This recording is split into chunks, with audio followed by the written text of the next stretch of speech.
성경에는 다양한 시험이 등장합니다. 인간을 죄에 빠뜨리기 위한 마귀의 시험, 유혹이 있고요.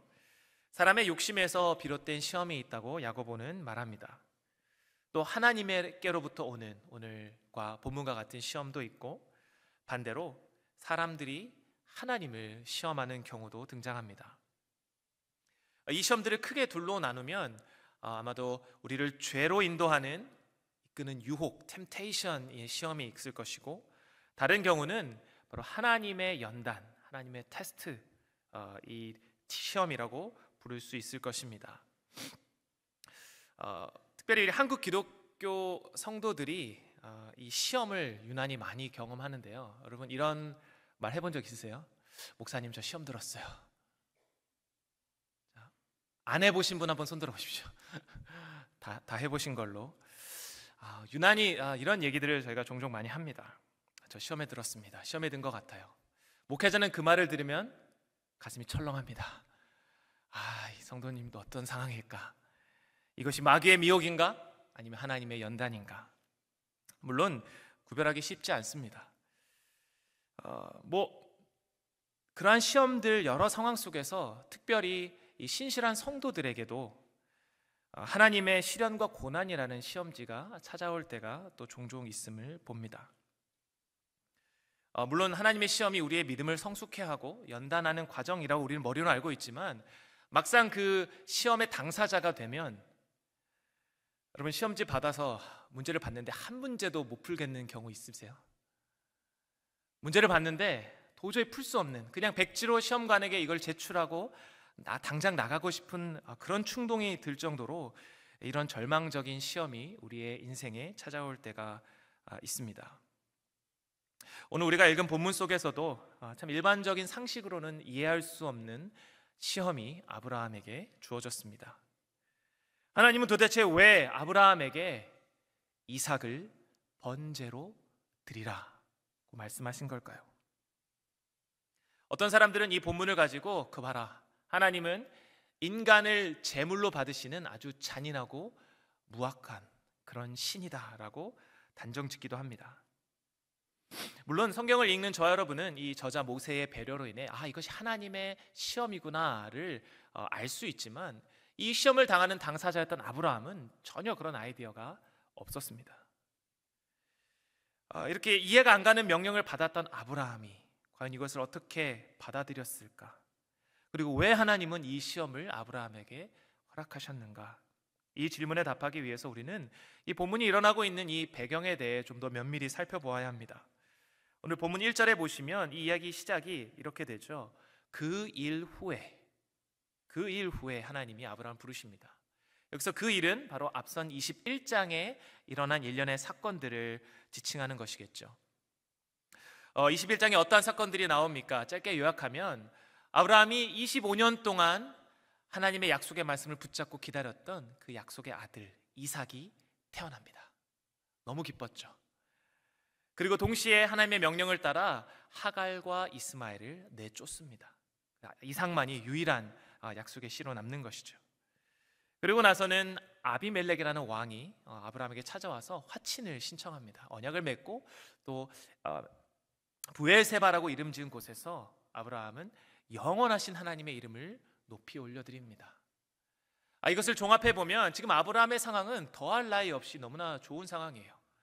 애타게 기다렸던 그 약속 하나님께서 이루어 주셔서 아들을 낳았습니다. 21장과 22장의 시간적인 갭이 약 한 15년 정도 있다고 추측해 볼 때에 아들을 낳고 한 15년 동안 너무 행복했을 거예요. 이삭이 자라나면서 기쁘고, 또 자신의 세력은 점점 부강해지고 이름이 알려지면서 왕이 찾아와서 화친을 맺을 정도로 이름이 드러나고, 이게 정말 하나님이 나를 약속을 이루시는구나, 영적으로도 영원하신 하나님의 이름을 부르며 정말 충만했던 그러한 시기였습니다. 그런데 그때 하나님이 아브라함을 찾아와서 부르시죠. 그리고 명령하십니다. 오늘 본문 2절 말씀을 한번 같이 다시 한번 읽어볼까요? 2절 말씀 띄워주시고요. 시작. 여호와께서 이르시되 내 아들 내 사랑하는 독자 이삭을 데리고 모리아 땅으로 가서 내가 내게 일러준 한 산 거기서 그를 번제로 드리라. 여러분, 이해할 수 있는 명령이십니까? 여러분, 자식이 없었던 아브라함에게 이삭을 주신 분이 누구십니까? 하나님이셨죠. 그럼 차라리 그냥 아들을 주시지 마시지. 왜 주신 아들을 도로 번제로 바치라고 명령하시나니? 아브라함이 들었던 이 명령만큼이나 정말 황당했던 하나님의 말씀은 아마도 없었을 것입니다. 저는 이 말씀을 묵상하면서 하나님이 아브라함에게 이 시험을 허락하신 이유를 세 가지로 한번 생각해 보았습니다. 먼저 첫 번째는 아브라함의 순종을 위한 시험이었다입니다. 오늘 본문 3절을 보면 이 이해할 수 없는 하나님의 명령을 들은 아브라함의 반응이 나오는데요, 그는 일단 순종하는 모습을 보입니다. 3절 말씀에 이렇게 말씀하죠. 아브라함이 아침에 일찍이 일어나 하나님이 자기에게 일러주신 곳으로 가더니. 오늘 본문 저자는 의도적으로 많은 부분을 우리에게 생략하고 있습니다. 여러분, 하나뿐인 아들을 데려가는데 아브라함이 아내였던 사라와 의논을 했을까요? 안 했을까요?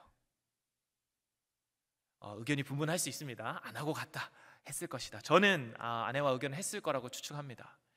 하지만 나와 있지 않죠. 모세가 일부러 의도적으로 사라의 모습을 등장시키지 않습니다. 아브라함이 하나님의 명령을 듣고 얼마나 고민했을까요?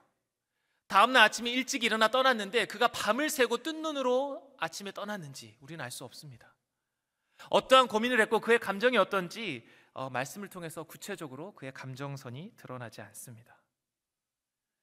그러나 한 가지 확실한 것은 아브라함이 이 명령을 받았고 지체하지 않고 순종함으로 떠났다는 것입니다. 여러분, 아브라함의 행동이 이해가 되시나요?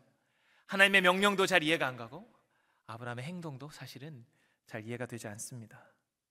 도대체 어떤 마음으로 아브라함이 지체 없이 하나님의 말씀에 순종해서 번제할 나무까지 준비해가지고 이삭과 종들과 그곳으로 떠났을까요?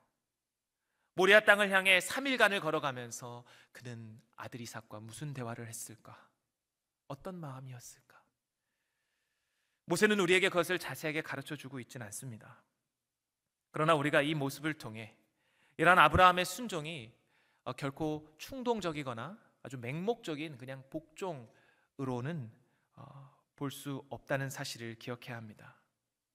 아브라함은 하나님의 약속을 온전히 믿는 그 믿음에 근거하여 지금 이와 같은 행동의 순종을 보이고 있다는 것이죠. 여러분, 그가 받았던 약속을 한번 기억해 보십시오. 창세기 12장에 하나님께서 아브라함을 처음 부르셨습니다.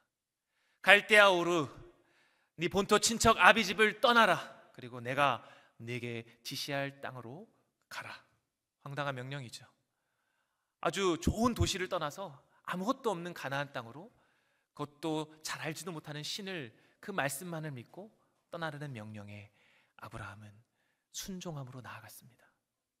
그때 하나님은 아브라함에게 자손을 약속하셨고 땅을 약속하셨고 그리고 네가 복이 될지라 영원한 축복을 약속하셨습니다. 아브라함은 그 약속을 붙들고 알지 못하는 곳으로 나아갔죠.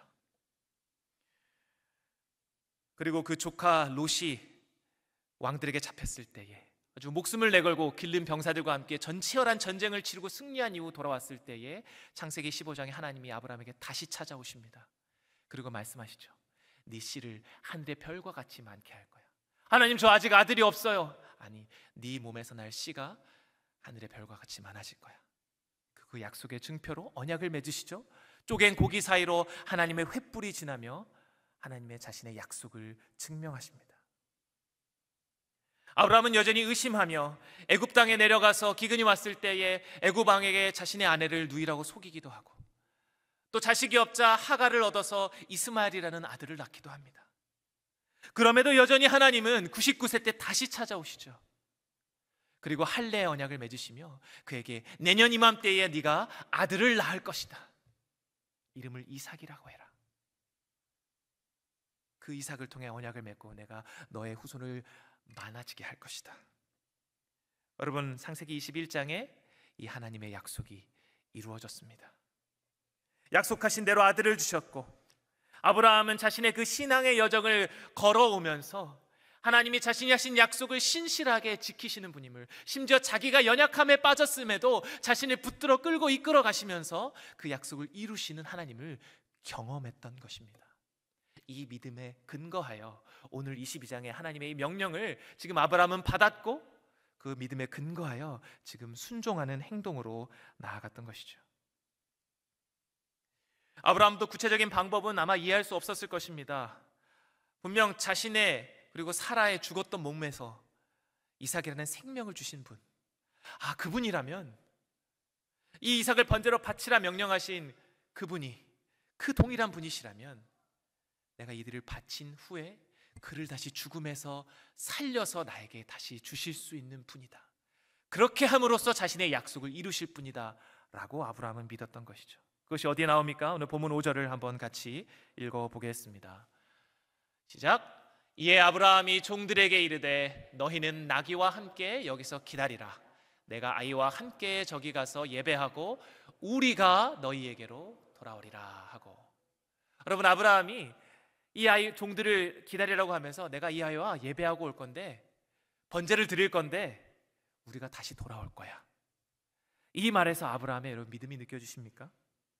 히브리 기자는 이 아브라함의 믿음을 히브리 11장 19절에 이렇게 기록합니다. 그가 하나님이 능히 이삭을 죽은 자 가운데서 다시 살리실 줄로 생각한지라. 비유컨대 그를 죽은 자 가운데서 도로 받은 것이니라. 여러분, 이것이 아브라함의 믿음이요 그의 행동과 순종의 근거였죠. 8절에서 이 아브라함의 하나님의 약속을 한 믿음은 더 두드러지게 나타납니다. 아들이 질문합니다. 아버지, 불과 나무는 있는데 양은 어디 있습니까? 그러자 아브라함이 대답하죠. 아들아, 번제할 어린 양은 하나님이 자기를 위하여 친히 준비하시리라. 하나님이 약속하셨으니까 하나님이 책임지실 거야. 이때까지도 아브라함은 앞으로 어떤 일이 일어날지 사실 전혀 예상치 못했을 것입니다. 그러나 그가 믿었던 것은 하나님의 신실하심이었습니다. 그리고 그 믿음이 결국 그 아들을 결박하고 번제단 위에서 그가 손을 내밀어서 칼을 잡고 그를 죽이려고까지 하는 데까지 인도했던 것이죠. 여러분, 제가 아브라함의 믿음과 순종을 좀 강조해서 말씀드렸는데, 여러분, 이 과정 속에서 아브라함의 속마음이 어떠했을지 한번 생각해 보셨습니까? 어떤 아버지가 아들을 죽이려고 3일 동안 데리고 가고 산에 올라가고 그 번제단 위에 죽이려고까지 하는 그 순간까지 그의 마음이 평안할 수 있었겠습니까? 아마도 말로 다 표현할 수 없는 슬픔과 고통이 그 마음을 가득 에워찼을 것입니다. 그리고 마지막 순간에 정말 찢어지는 마음으로 그 아들을 하나님께 바치려고 했을 것입니다. 여러분, 믿음을 가지고 살아간다는 것이 무엇이라고 생각하십니까? 믿음은 우리의 감정에 휘둘려서 이렇게 저렇게 흔들리는 것이 아니라 믿음의 대상이신 하나님과 그의 신실하고 영원하신 말씀을 붙잡고 순종함으로 걸어가는 것입니다. 때로는 내 세상에 이해가 잘 되지 않고 내 감정이 막 요동치고 거부해도 진실되고 신실하신 그 하나님의 약속의 말씀을 끝까지 붙잡고 그것을 이루실 하나님을 붙잡는 것, 그리고 그러한 그 믿음의 근거가 우리의 신앙의 여정을 걸어오는 동안 신실하게 나의 삶을 인도하신, 나에게 은혜를 베풀어 주신, 나를 붙잡아 주신 그 하나님을 기억하며 오늘 하루를 걸어가는 것이 바로 우리의 믿음의 여정인 줄 믿습니다. 여러분, 근데 오늘 아브라함이 그렇게 믿음으로 순종했을 때 그 결과가 어떠했습니까? 아브라함은 하나님께 그 믿음을 인정받았습니다. 오늘 본문 12절에 하나님 이렇게 말씀하시죠. 네가 내 아들 네 독자까지도 내게 아끼지 아니하였으니 내가 이제야 네가 하나님을 경외하는 줄 아노라. 아브라함의 믿음이 단순히 하나님의 축복을 바라며 쫓아가는 믿음이 아니라 자신의 가장 아끼는 아들, 그 하나뿐인 독자 이삭까지도 하나님께 내어놓고 포기하기까지 하나님을 사랑하고 신뢰하고 섬긴다는 그의 믿음을 하나님께 인정받은 것이죠. 물론 이전에 하나님의 말씀을 믿음으로 나아갔던 아브라함은 이미 그 믿음을 의롭다 하심으로 여김 받았습니다. 그런데 여기 22장에서 그의 믿음이 한층 더 성숙되어지고 성장했음을 하나님께서 인정하신 것이죠. 그리고 오늘 우리가 다 읽진 않았지만 16절부터 18절까지 하나님께서 아브라함에게 한 번 더 찾아오셔서 말씀하십니다. 그리고 그에게 주셨던 12장에서 주셨던 그 약속의 말씀을 다시 한번 반복하십니다. 그런데 이때는 자신을 향하여 맹세하며 이것을 강조하며 약속을 확인시켜 주시죠. 오늘 한국어 번역에는 17절에 내가 큰 복을 주고 내 씨가 크게 번성하여 이렇게 되어 있지만 영어 ESV 번역에 보면 I will surely bless you. 내가 반드시 너를 복주겠다. 반드시 네가 크게 번성하게 하겠다. 그리고 더 나아가서는 너의 씨가 대적의 성문을 차지하게 될 것이다 라고 약속하십니다. 대적의 성문을 차지한다는 의미는 옛날에 한 성을 차지할 때 그 성문을 차지하면 그 성 전체를 차지하게 되는 것이었습니다. 이 말씀의 근거는 바로 하나님께서 창세기 3장 15절에 여인의 후손을 통해 약속하신 그 여인의 씨가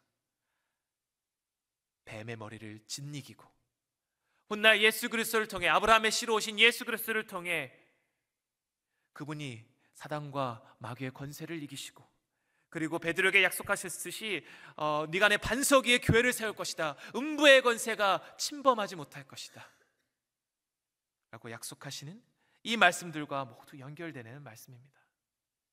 근데 여기서 중요한 것은 하나님께서 이 약속의 확증을 아브라함의 순종을 사용하셔서 지금 이루어가고 계신다는 점입니다.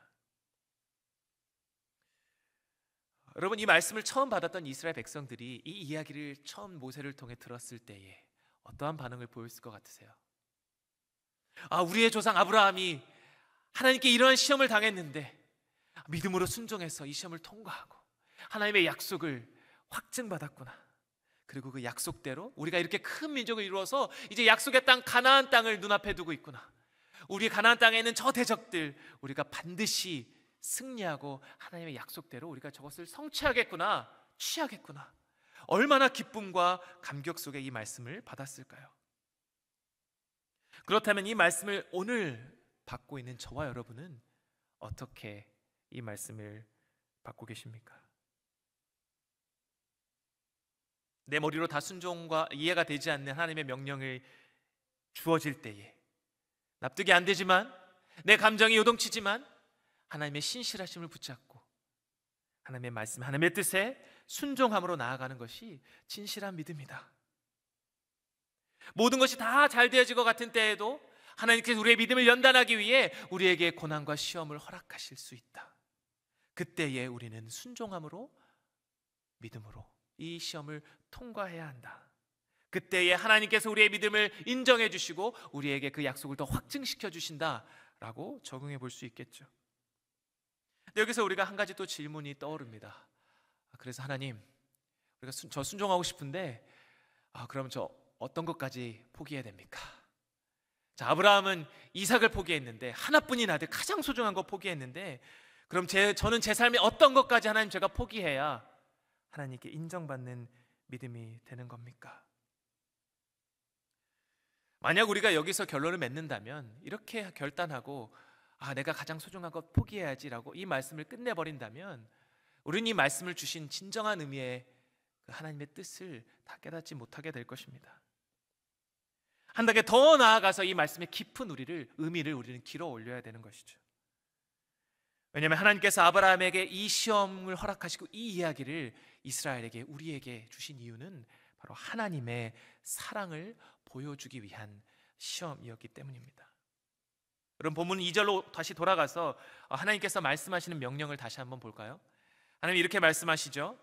아브라함에게 내 아들, 네가 사랑하는 독자 이삭을 번제로 드려라. 이 세 가지의 조건, 아들인데, 사랑하는 아들인데, 하나뿐인 독자, 이 세 가지의 조건을 모두 충족하는 인물이 성경에 또 한 번 등장합니다. 여러분, 누구입니까? 하나님의 하나뿐인 사랑하는 아들인 예수 그리스도이십니다. 예수님께서 요단강가에서 세례 요한에게 세례를 받으실 때 하늘이 열리고 하늘의 음성이 들며 이렇게 하나님이 말씀하셨죠. 이는 내 사랑하는 아들이요 기뻐하는 자라. 하나님의 기쁨이었던 그 하나뿐인 아들 예수 그리스도. 오늘 이 이야기의 이삭, 아브라함의 하나뿐인 사랑하는 아들 독자 이삭이 바로 훗날 이 땅 가운데 오실 예수 그리스도의 예표요 모형인 것입니다. 여러분, 아브라함이 이삭을 번제로 드리는 장면을 이렇게 그림으로 묘사한 것들을 보면 많은 경우에 이 아이의 모습으로, 굉장히 어린 아이의 모습으로 묘사해 놓은 것들을 발견할 수 있습니다. 그런데 오늘 아브라함이 이 이삭에게 번제한 나무들을 등에 지우고 모리아 산을 올라가거든요. 그 히브리어 이 아이라는 단어가 그냥 어린 아이만 지칭하는 것이 아니라 젊은 청년까지도 커버한다는 걸 생각해 볼 때 학자들은 이삭이 나이가 적어도 그 나무를 지고 올라갈 수 있을 만한 나이가 최소 15살, 아니 그 이상 젊은 청년이었을 것이다 라고 추측합니다. 자, 생각해 보십시오. 115세가 넘어가는 할아버지 아브라함이 젊은 혈기 넘치는 청년 이삭, 10대 후반 이삭을 힘으로 결박해서 그를 번제단 위에 올릴 수 있었을까요? 아마도 불가능했을 것입니다. 아브라함과 이삭이 종들을 내비두고 둘만 모리아산을 올라갑니다. 번제할 곳에 도착해서 제단을 쌓습니다. 그리고 가져온 나무를 그 위에 펼쳐놓습니다. 그리고 본문에 나와 있지 않지만 아브라함은 이제 이삭에게 진실을 이야기했을 것입니다. 어떠한 감정으로 어떠한 말을 했을지 모르지만 아마도 그의 눈에는 흐르는 눈물을 주체할 수 없었을 것입니다. 그리고 아들을 향해, 아들아, 내 사랑하는 아들아, 하나님께서 너를 바치라 명령하셨다. 네가 바로 제물이야. 그런데 내가 믿는 하나님, 나에게 너를 통해 하늘의 별과 같이 수많은 자손을 이룰 것이라고 약속하신 하나님은 너를 바치라고 한 이후에 너를 다시 나에게 살려서 돌려보내실 줄 내가 믿는다. 여러분, 이 눈물의 아버지의 말을 들은 이삭은 어떻게 반응했을까요?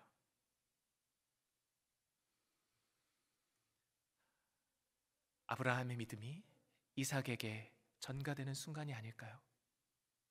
아버지, 제가 아버지가 믿는 그 하나님, 아버지께 약속하신 하나님, 그리고 그 약속을 이루신 하나님, 그리고 오늘 명령하신 하나님, 저도 믿기 원합니다. 이삭은 너무나 두려웠을 것입니다. 하지만 그 아버지의 하나님을 보고 그 아버지의 믿음을 보며 그 번제단 위로 순종하며 올라갔을 것입니다. 여러분, 이 장면이 마치 하나님 아버지의 뜻을 따라 십자가를 지고 갈보리 언덕을 올라가시며 마치 소살할장에 끌려가는 어린 양이 잠잠하게 아무 말도 하지 않았던 것처럼 그러한 예수 그리스도의 모습을 우리에게 떠올리게 하지 않습니까? 하나님께서는 이 이야기를 통해 저와 여러분이 단 아브라함 한 사람의 시험과 순종이 아니라 바로 훗날 이 땅 가운데 오셔서 하나님 아버지의 뜻에 온전히 순종하심으로 십자가를 지시고 자신을 희생하며 그 모습을 통해 하나님의 사랑을 완전하게 이루어내신 그 하나님 아버지의 사랑을 우리에게 가르쳐 주기를 원하신다라는 것입니다. 아버지의 뜻에 따라 제단에 오른 이삭이 있었고 다른 한켠의 수풀에 하나님께서 예비하신 순양이 기다리고 있었습니다. 아브라함이 손을 들어 그를 죽이려 할 때 하나님은 그를 멈춰 세우고 아브라함의 눈을 들어 숫양을 보게 하셨습니다. 하나님이 친히 준비하신 대속 제물, 아브라함은 그 제물을 가져다가 하나님께 번제를 드리고 하나님은 그 번제를 받으시고 아브라함에게 자신의 약속을 다시 한번 확증시켜 주십니다. 하나님이 자신이 친히 준비하신 그 제물 위에 하나님의 다시 한번 약속을 확인시켜 주시는 거죠. 너의 씨를 통해 대적의 문을 정복하게 할 것이다. 내 아들이 너의 씨가 되어서 내가 사랑하는 너희의 모든 죄를 대신 짊어지고 악한 사단 마귀 권세의 사망과 죽음과 권세를 이기시고 그 십자가 위에서 대속의 제물이 되실 것이다 라고 지금 말씀하고 계신 것입니다. 아브라함이 고백합니다. 여호와 이레, 하나님이 준비하신다. 여호와의 산에서 준비되시라. 이 산이 어떤 산입니까? 모리아 땅에 있는 이 산. 아브라함이 이삭을 번제로 바치려 했던, 아니 대신 순양을 번제로 올려드렸던 이 산에서 훗날 다윗이 자신의 죄를 대속하는 제물을 드리고, 그곳에서 솔로몬이 하나님의 성전을 건축하고, 그리고 그 성 바로 옆에 있는 한 작은 언덕에서, 갈보리 언덕에서 하나님의 아들이 대속 제물이 되어 주셨습니다. 여러분, 하나님은 이 여호와 이레로 순양만을 준비하신 것이 아니라 바로 예수 그리스도를 이미 준비하고 계셨던 것입니다. 이것이 하나님의 놀라운 사랑입니다. 영국의 예배 인도자이자 예배 음악 작가인 스튜어트 타운엔드는 How Deep the Father's Love for Us라는 곡을 작곡하면서 이러한 코멘트를 남깁니다. 하나님 아버지의 값비싼 희생에 대해 묵상하며 이 노래를 만들었습니다. 십자가를 묵상하면서 하나님 아버지께서 독생자를 고통스럽게 죽음으로 내어주신 그 대가에 집중했고, 그리고 나의 죄가 그 아들의 희생에 어떠한 역할을 했는지를 곡에 담았습니다. 그 곡의 1절 가사를 제가 한번 읽어보겠습니다. 우리를 향하신 아버지의 사랑이 얼마나 깊은지 무엇으로도 측량할 수 없을 만큼 크시도다. 그의 외아들을 기꺼이 주심으로 쓸모없는 죄인을 그의 보배로 삼으셨네. 불에 타들어가듯 그의 마음 얼마나 아프셨을지. 아버지는 그의 얼굴을 돌리셨네.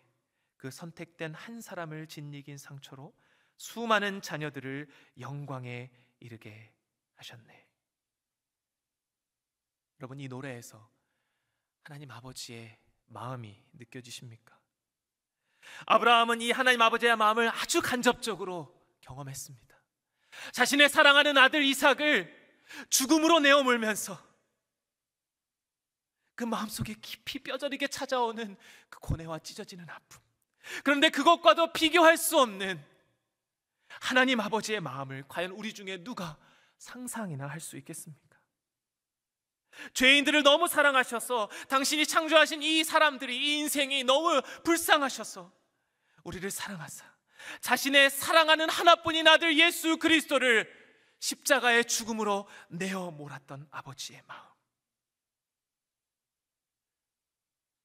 그 아들이 십자가 위에서 엘리 엘리 라마 사박다니, 아버지 어찌하여 나를 버리시나이까 부르짖을 때에 하나님께서 그 얼굴을 돌리시며 외면하셨던 그 아버지의 고통스러운 마음을 여러분은 한번 생각해 보셨습니까?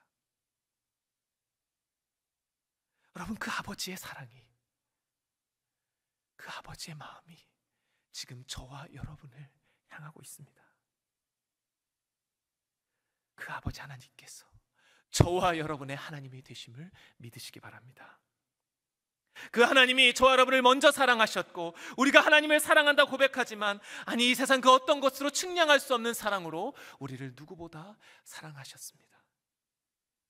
그 사랑 때문에 나의 죄를, 나와 하나님과의 관계를 막고 있는 그 죄의 문제를 대속하기 위해 그의 죄값으로 하나님께서 얼마나 큰 값을 지불하셔야 했는지를 묵상할 때에 우리는 비로소 그 하나님 아버지의 그 크신 사랑의 아주 작은 그 귀퉁이 한 조각을 깨달을 수 있을 것입니다.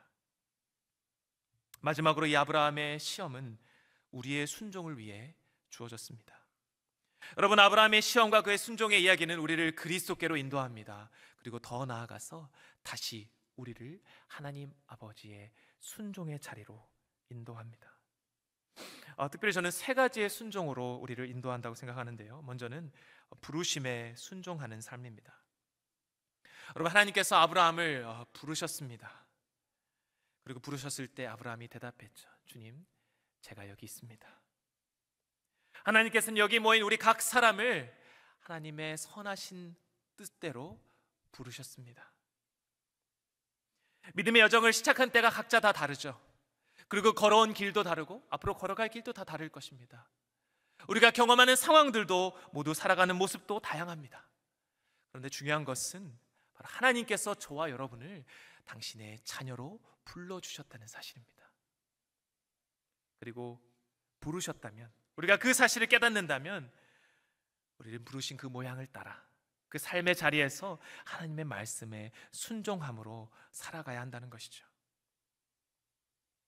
여러분, 하나님의 뜻은 그냥 매일 아침마다 새롭게 어떤 미션이 주어지듯이 우리에게 주어지는 그러한 개념이 아닙니다. 하나님의 뜻은 이미 우리에게 이 66권 성경 말씀을 통해 주어졌습니다. 이 말씀을 붙들고 우리를 부르신 그 모양에 따라, 그리고 우리를 보내신 그 자리에서 하나님의 뜻에 매일매일 순종하며 살아가는 것이 바로 하나님의 부르심에 순종하는 삶인 줄 믿습니다. 특별히 여기 계신 우리 청년 여러분들께 도전하고 싶습니다. 여러분, 청년의 때에 참 많은 꿈을 꾸죠. 비전을 갖고 기도합니다. 또한 바라는 것이 있죠. 빨리 해결되었으면 하는 어떤 직장의 문제, 또 연애, 결혼, 많은 것들이 있죠. 그런데 여러분, 먼저 그런 것들보다 여러분을 부르신 하나님의 뜻이 무엇인지를 깊이 기도하셔야 합니다. 내 감정에 휘둘리는 하루하루 삶이 아니라 하나님의 나를 부르신 목적과 뜻을 발견하고 그것을 붙잡고 그 말씀을 따라 청년의 정욕대로 살아가는 것이 아니라 부르신 창조주를 따라 살아가야 한다는 것이죠. 그리고 여기 있는 모든 성도들에게 동일하게 주신 부르심이 있습니다. 우리를 새 교회의 성도로 부르셨습니다. 하나님께서 지난 주일에 우리 교회 강단의 말씀을 통해서 우리 교회에 주신 앞으로의 비전과 청사진이 있죠. 세 가지 기억나십니까? 이렇게 해야 되나요? 3W, 하나님의 예배하는 삶, worship, 하나님의 말씀, word of God, 그리고 세계 선교, world mission. 여러분, 이 부르심에 여러분 순종하며 나아가야 됩니다. 여러분, 예배하기를 힘써야 됩니다. 왜요? 하나님이 여러분을 예배하는 자로 부르셨기 때문입니다. 그냥 예배가 일주일 중에 한 고단한 삶을 내가 여기 잠깐 와서 좋은 이야기 듣고 이렇게 찬양하며 스트레스 풀고 위안받는 자리가 아니라 하나님이 여러분을 예배하는 자로 부르셨기 때문에 순종하는 자리로 나와야 된다는 것입니다. 매일의 삶에서도 여러분 예배의 자리로 나아가셔야 됩니다. 예배가 무엇입니까? 하나님을 가장 귀하게 여기는 것입니다. 여러분의 삶의 부르심에 합당한 순종을 살아내고 계십니까? 이 부르심에 믿음으로 순종하는 저와 여러분 되시기를 축복합니다. 여러분, 두 번째는 죽음의 순종입니다. 더 세죠? 여러분, 이 죽음의 순종 이렇게 왜 이름을 붙였냐면 아브라함이 자신의 아들 이삭을 죽기까지 하나님께 순종했기 때문입니다. 실제로 그를 죽은 자 가운데 다시 받았다고 히브리 기자가 말씀했죠. 여러분, 이 죽음의 순종을 이렇게 질문해 볼 수 있을 것 같아요. 여러분, 하나님을 위해서 어떤 것까지 포기할 수 있습니까? 이 질문에 답을 하기 어려우시면 이렇게 질문을 바꿔보세요. 여러분, 하나님을 믿지만 이것만큼은 포기하지 못하는 것, 어떤 게 있으세요? 하나님, 제가 정말 다 하나님을 위해 드려도 내가 이것만큼은 제가 못 포기하겠습니다. 여러분, 근데 그게 여러분이 포기해야 될 우선순위 1순위입니다. 여러분에게 주어진 것, 하나님께서 우리에게 허락하신 모든 축복입니다. 우리가 가지고 누리는 것 다 하나님께로부터 온 것인데 그 모든 것 중에 어떤 것은 우리가 하나님을 위해 반드시 포기해야 될 무언가가 될 수 있다는 것이죠. 왜냐하면 우리가 진짜 붙잡아야 될 것은 우리에게 주신 축복들이 아니라 우리에게 축복을 주신 바로 하나님 그분 자신이기 때문입니다. 여러분, 무엇을 포기하시겠습니까? 무엇을 포기할 수 있으십니까? 이 질문에 쉽게 답할 수 있는 사람은 아마 없을 것입니다. 물론 우리가 아까 2부 때는 찬양했는데요, 두 손 들고 찬양합니다. 나의 생명을 주님 앞에 드립니다. 여러분, 우리가 생명 드릴 수 있을까요? 우리 믿음의 선조들, 순교자의 삶을 살펴보면 그들의 생명까지 아끼지 않고 하나님께 바쳤습니다. 여러분, 근데 하나님께서 아무에게나 생명을 요구하지 않으세요. 주님이 우리의 믿음을 그릇을 보시고 우리의 믿음만큼 우리에게 요구하십니다. 그런데 참 안타깝게도 우리의 그 작은 믿음이 너무나 작은 것도 하나님께 포기하지 못하게 우리를 만든다는 사실을 우리를 너무 낙담되게 하죠. 젊은 부자가 예수 그리스도를 찾아왔습니다. 예수님, 제가 이것도 지키고 저것도 지키고 하나님의 말씀 잘 지켰습니다. 제가 또 뭘 해야 구원을 받을 수 있습니까? 여러분 잘 아시죠? 그때 예수님이 뭐라고 하셨습니까? 네가 참 잘했다. 근데 한 가지 부족한 게 있어. 네가 가진 모든 재물을 다 팔아서 가난한 자들에게 나눠주고 너는 나를 따라라. 그때 젊은 그 관원의 반응이 무엇이었습니까? 그가 재물이 많음으로 근심하며 예수를 떠났습니다. 누군가에게는 재물이, 누군가에게는 작은 자존심 하나가, 누군가에게는 돈, 나의 사랑하는 가족, 그 무엇이 될 수도 있죠. 하나님은 우리에게 모든 것을 포기하기를 원하십니다. 왜요? 그 포기가 그것을 없애버리라는 말이 아니라 그것들보다 하나님을 더 먼저 사랑하라고 말씀하시는 것이죠. 이 참된 사랑을 회복해야만이 하나님 아버지의 진정한 사랑을 깨달을 수 있기 때문입니다. 마지막으로 여호와 이레의 순종을 우리에게 요구하십니다. 여러분, 아브라함은 하나님의 예비하심을 믿음으로 바라보았고, 그리고 이 죽음의 순종을 통해서 여호와 이레의 순종을 맛보았습니다. 아브라함이 이삭을 죽이기 위해 팔을 들어 내리치려 하는 순간 하나님이 그를 막으셨습니다. 그리고 그 순간 아브라함의 눈에 보인 것이 바로 수풀에 걸려있는 숫양이었습니다. 하나님께서 준비하신 대속제물, 하나님을 준비하심을 믿는 이 순종을 다른 말로 하면 저는 믿음의 순종이다 라고 표현할 수 있을 것 같아요. 믿음, 순종, 다른 단어 같지만 사실 동일한 단어처럼 우리는 생각할 수 있습니다.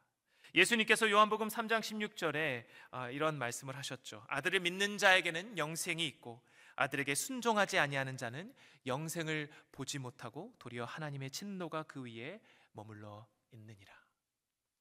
여기서 예수 그리스도는 아들을 믿는 것과 아들에게 순종하는 것을 동일한 의미처럼 사용하고 계십니다. 성경 곳곳에서 이 순종을 참된 믿음의 결과요, 열매요, 그리고 구원의 증거라고 말씀하십니다.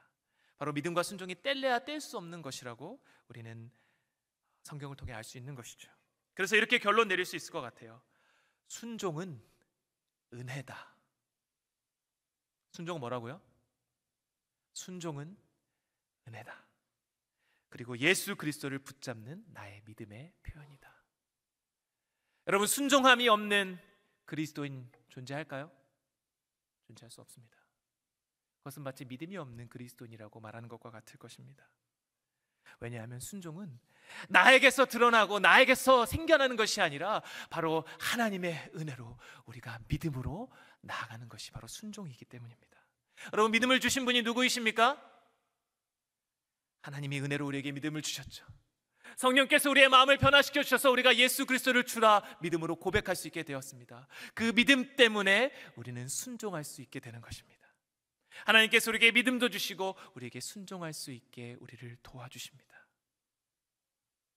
히브리 기자는 히브리 11장에서 수많은 믿음의 증인들을 열거한 후에 12장 1절과 2절에 이렇게 아주 유명한 구절을 우리에게 남겨주었습니다. 우리 히브리서 12장 1절과 2절 말씀을 우리 한번 같이 읽어볼까요? 시작. 이러므로 우리에게 구름같이 둘러싼 허다한 증인들이 있으니 모든 무거운 것과 얽매이기 쉬운 죄를 벗어버리고 인내로써 우리 앞에 당한 경주를 하며 믿음의 주요 온전케 하시는 이인 예수를 바라보자. 아멘. 믿음의 주요, 우리를 온전케 하시는 예수를 바라보는 것이 바로 참된 순종임을 믿으시기 바랍니다. 여러분, 순종은 내가 결단해서 내가 정말 하기 어려운데 내가 하나님 이것까지는 내가 합니다 라고 말하는 게 순종이 아니라 하나님 저 아무것도 하지 못합니다. 근데 하나님 은혜 주시면, 믿음 주시면 제가 한번 해보겠습니다. 그게 진짜 순종이에요. 그때 내가 나를 의지하지 아니하고 예수 그리스도의 십자가를 보게 됩니다. 그리고 그때의 진정한 순종의 발걸음을 한 걸음 한 걸음 내디딜 수 있게 되는 거예요. 이게 바로 여호와 이레의 순종입니다. 여러분, 지금 아브라함의 시험과 같은 참 다 이해가 되지 않고 참 절망적인 그러한 시험을 통과하고 계신 분들이 계십니까? 아직 그것을 경험하지 못한 분들도 아마 믿음의 여정을 걸어가다 보면 그러한 시험을 마주칠 때가 있을 것입니다. 그때 우리에게 필요한 것이 저는 바로 이 여호와 이레의 순종이라고 생각합니다. 하나님, 저 정말 못하겠어요. 하나님, 이해도 안 되고 나의 마음도 정말 분노로, 아픔으로, 좌절로 가득 차는데 그래도 내가 예수 십자가 바라보면서 오늘 하루를 버텨보겠습니다. 하나님, 힘주세요. 하나님이 준비하시고 예배하실 줄 믿어요. 그것이 무엇이 됐든 난 예수님 바라보고 걸어가겠습니다. 여러분, 그것이 우리의 순종이 되어야 될 줄로 믿습니다. 사랑하는 성도 여러분, 오늘 말씀을 통해 우리는 하나님 아버지의 크신 사랑을, 그리고 우리가 하나님 앞에 어떻게 순종함으로 나아가야 될지를 말씀을 통해 보았습니다. 여러분, 이 말씀을 흘려보내지 마시고 여러분의 삶에 깊이 묵상함으로 적용하셨으면 좋겠습니다. 여러분, 순종은 은혜입니다. 순종은 나의 결단이 아니라 하나님이 주시는 은혜입니다. 우리의 믿음의 열매가 바로 순종으로 나타날 때, 내가 은혜 받았다, 이 예배당을 나가면서 다시 나의 감정에 휩싸여서 내 마음대로 살아가는 것이 아니라 내가 은혜를 받았으면 이제 순종의 발걸음을 그리스도를 바라보며 내딛어야 되는 거예요. 그것이 무엇이 되었든, 하나님, 내가 정말 감당 못하겠지만 내가 예수님 바라보면서 한번 해볼게요. 하나님, 나에게 주신 비전, 나에게 주신 꿈, 그리고 나에게 주신 이 작은 말씀 하나, 내 옆에 있는 형제 자매를 사랑하고 용납하라는 그 말씀 하나, 내가 한번 순종하기 원하니 주님, 나에게 은혜 주세요. 하나님께 간절히 붙들고 기도하시기 바랍니다. 여러분, 어려운 시험을, 과정을 통과하고 있는 성도들을 바라보신다면 그들을 위해 기도해 주세요. 그 시험이 언젠가 나의 시험이 될 수도 있어요. 그 시험을 통과할 때에 믿음의 동역자들의 기도가 없이는 일어설 수 없습니다. 함께 예수를 바라봅시다. 붙잡아 주시고 낙심과 고통 속에서 여호와께서 모리아산에 여호와 이레로 준비하셨던, 아니 2000년 전에 이미 갈보리 산에서 우리를 위해 준비하시고 죽음까지도 우리를 위해 감당하셨던 그 예수 그리스도를 바라보며 오늘의 나의 삶을, 내가 감당할 수 있는 시험을 주시는 하나님께 믿음의 순종의 발걸음을 걸어가시는, 여러분, 우리가 이렇게 순종의 삶을 걸어갈 수 있는 마지막 이유가 하나 더 있습니다. 그것은 아직 우리에게 완전히 이루어지지 않은 하나님의 영원한 약속이 남아있기 때문입니다. 우리의 죽음에 이 세상의 종말이 그냥 끝이 아니라 예수 그리스도께서 장차 다시 오셔서 산자와 죽은 자를 심판하시고 우리에게 영원한 새 하늘과 새 땅을 허락하실 것이라고 약속하셨습니다. 여러분, 이 약속의 말씀을 믿으십니까? 여러분, 부활을 믿으십니까? 여러분, 이 부활의 소망이 우리의 믿음의, 우리의 순종의 근거가 되시기를 축복합니다. 어떠한 시험을 만나도, 이 세상이 어떠한 상황으로 변화하여 가도, 우리에게 어떠한 핍박이 찾아와도 이 약속의 말씀, 우리의 부활의 소망이 되시고 우리에게 새 하늘과 새 땅을 예비하시는 그 예수 그리스도를 바라보며 오늘 하루를 믿음으로 살아가는 저와 여러분 되시기를 주님의 이름으로 간절히 축원드립니다.